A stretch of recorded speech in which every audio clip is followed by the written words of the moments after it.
বুখারীতে উল্লেখ আছে ৮ নম্বর খণ্ড কিতাবুল আদাব অধ্যায় নম্বর ২ হাদিস নম্বর ২। একজন লোক নবীজির কাছে আসলো এবং তাকে জিজ্ঞেস করলো, হে রাসূলুল্লাহ সাল্লাল্লাহু আলাইহি সাল্লাম, আমার সম্মানের এবং ভালোবাসার বেশি হকদার কে?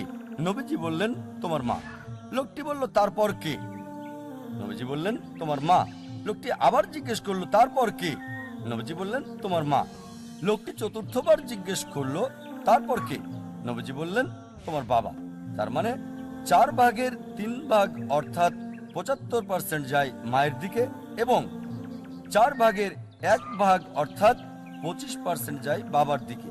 সংক্ষেপে মা পাচ্ছেন গোল্ড মেডেল, সিলভার মেডেল এবং ব্রোঞ্জ মেডেলটাও মা পাচ্ছেন। বাবাকে সান্ত্বনা পুরস্কারটা নিয়ে সন্তুষ্ট থাকতে হচ্ছে। এটা সুনানে নাসাইতে উল্লেখ করা আছে কিতাবুল জিহাদ অধ্যায় নম্বর 6 হাদিস নম্বর 3106।